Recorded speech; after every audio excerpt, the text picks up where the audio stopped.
réponse. Alors la parité, déjà, ils sont 16 enfermés depuis 15 heures cet après-midi autour d'Emmanuel Macron, 3 femmes. Vous avez parfaitement raison, Laurence, ça n'est pas assez. Je note quand même que la Première ministre, choisie par le Président de la République, et la présidente de l'Assemblée nationale, que notre majorité présidentielle et parlementaire a élue à l'hôtel de la Sey, sont là pour porter, je l'estime fièrement, le flambeau. Et une chef de parti. Mais ça n'est pas assez, vous avez raison. La parité en n'ayant pas encore. Mais nous, on a une femme sur place, Élodie Huchard. Bonsoir Élodie, vous êtes avec Laurent Sélarié. Expliquez-nous rapidement quels sont les enjeux de cette journée Macron.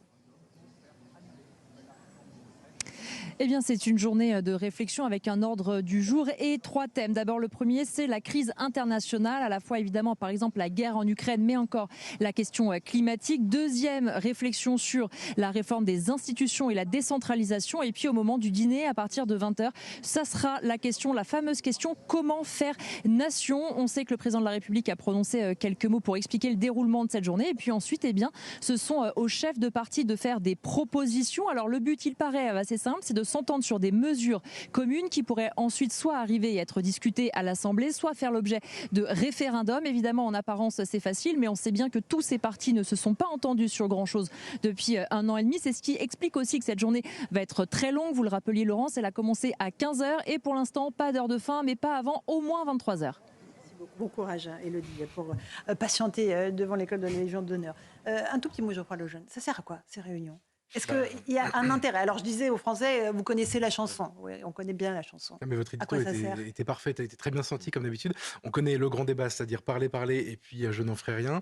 On connaît aussi ce mode de réception des présidents de parti ou des chefs de parti est très connu en réalité. C'est pas le premier. Nicolas Sarkozy le faisait, François Hollande l'a fait. Donc finalement, rien de très nouveau. Maintenant, il y a peut-être une raison cachée, c'est de tendre une main pour élargir la majorité, ce qui était la mission d'Elisabeth Borne et qu'elle n'a pas réussi à faire. Et à ce moment-là, ça serait plutôt en direction des Républicains. Et on a la chance d'avoir sur ce plateau Constance Le Grip, qui a la double qualité d'être une ancienne députée des Républicains et une députée Renaissance aujourd'hui, qui nous expliquera peut-être si c'est à attendre aujourd'hui au menu des discussions. Alors Constance Le Grip, c'est vrai ce que dit Geoffroy Lejeune. En réalité, c'est juste pour parler à la droite que Emmanuel Macron fait tout cette grande mise en scène? Non, bien sûr que non. Il y a des occasions au Parlement, quand la Première ministre ou d'autres membres du gouvernement reçoivent les parlementaires, de discuter entre parlementaires de bonne volonté, quels que soient les groupes politiques. Et il est vrai qu'il y a eu, sur certains sujets, un dialogue engagé quelquefois assez loin avec les députés et les Républicains. Pourquoi le nier? Qui d'ailleurs ont voté certains de nos textes, même qu'il y a eu quelquefois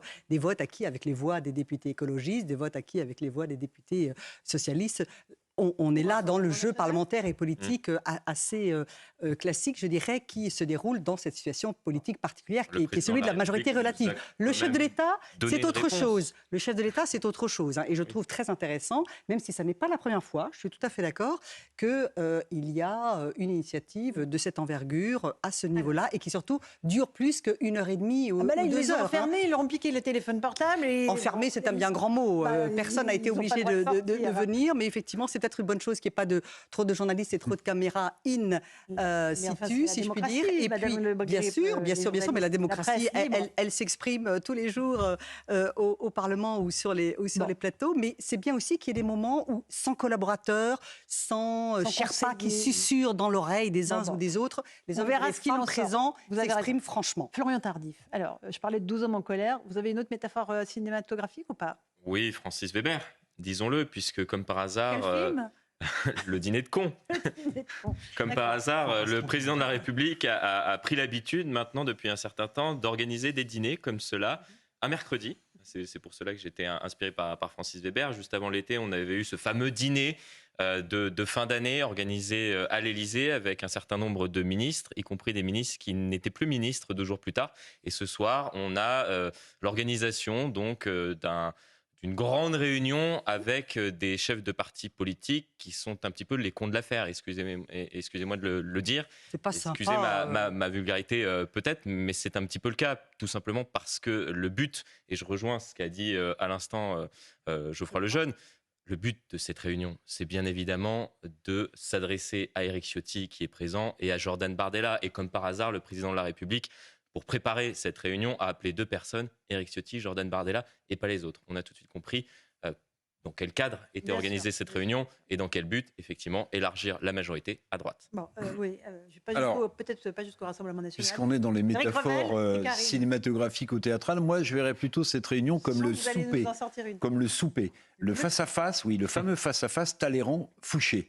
Vous voyez, où les deux sont des traîtres, ont servi tous les régimes, font de la politique et essaient, en fait, évidemment, d'accéder au pouvoir. Donc moi, je prendrais plutôt ça comme image théâtrale, qui a été créée à l'époque par Claude Rich, et j'oublie le nom de l'autre acteur, et Monsieur Brasseur, pardonnez-moi, mais je trouve ça bien comme idée, parce qu'en fait, les deux, Talleyrand et Fouché, qui ont servi à la fois le régime royal et à la fois l'empereur Napoléon, ça se passe pendant les 100 jours en plus. Hein. Ils font de la politique et ils trahissent tout le monde. Les 100 jours, donc j'aime bien le souper. Mais juste pour dire à Madame la députée qu'on est un peu échaudé, si vous voulez, quand même. Je vais vous dire pourquoi. Il y a eu le mouvement des Gilets jaunes. Vous vous en souvenez, il y a eu ce grand tour de France du président de la République. Le bon peuple a déposé au pied du roi les cahiers de doléances. Vous savez, les cahiers de doléances qui devaient être repris, analysés, dont on devait tirer des actions. Bon, les cahiers de doléances, ils servent aujourd'hui toujours à caler les armoires des sous-préfectures. Ils n'ont servi à rien. Le Conseil national de la refondation, sans doute que l'acronyme était un peu trop lourd, si vous voulez, à porter. Mais il a servi à quoi? À rien du tout. Donc oui, le président de la République nous a habitués à ce genre de rendez-vous, mais les résultats, ils sont toujours en attente. Alors, vous aurez la parole Non, après. mais Karim, on aurait pu avant rajouter la pause. convention sur l'écologie, Oui. on pourrait rajouter le rapport Convention Borloo, citoyenne, oui, c'est vrai, le rapport Borloo sur les banlieues. Bien Donc, sûr. effectivement, le président aime donner l'impression qu'il écoute, qu'il consulte, qu'il est au milieu, donc dans l'arène, mais au final, il n'en sort pas grand-chose. Il peut, dans cette configuration-là, quand même, avoir trois options. La première, ça fait pchit, et personne, effectivement, n'osera croire à quoi que ce soit avec Emmanuel Macron. La deuxième, il réussit son stratagème d'avoir une force d'appoint avec des LR. Ou le troisième, il va sur le chemin du préférendum. Alors, Le préférendum, c'est quoi? Le préférendum, c'est quoi? Expliquez-moi ça. Le préférendum, ce sont des référendums simultanés le même jour. C'est-à-dire que vous posez plusieurs questions au moment du vote pour les européennes. Donc, vous avez un bureau de vote qui est partagé en deux. Vous allez voter pour les européennes et vous avez plusieurs questions qui vous sont posées. Et vous allez vous exprimer. Sur le plan juridique, ça a moins de valeur qu'un référendum. Donc, mais l'article 11 de la Constitution le permet. Et le préférendum pourrait, pour le président de la République, aller vers une question sur l'immigration, une question sur les institutions, une question, pourquoi pas, sur le social, en donner un petit peu à toutes les forces politiques présentes, et derrière, ne pas avoir et prendre le risque avec un seul référendum, Laurence, d'avoir un vote sanction. C'est ça aussi l'avantage du préférendum pour lui. C'est de noyer les questions dans plusieurs questions. Allez, justement, on va continuer à parler notamment de ce référendum, parce que chacun des responsables politiques est arrivé avec une idée de référendum sur un thème particulier. On en parlera notamment du côté du Rassemblement national. On fait une petite pause et on se retrouve dans Punchline sur CNews et sur Europe 1. Tout de suite.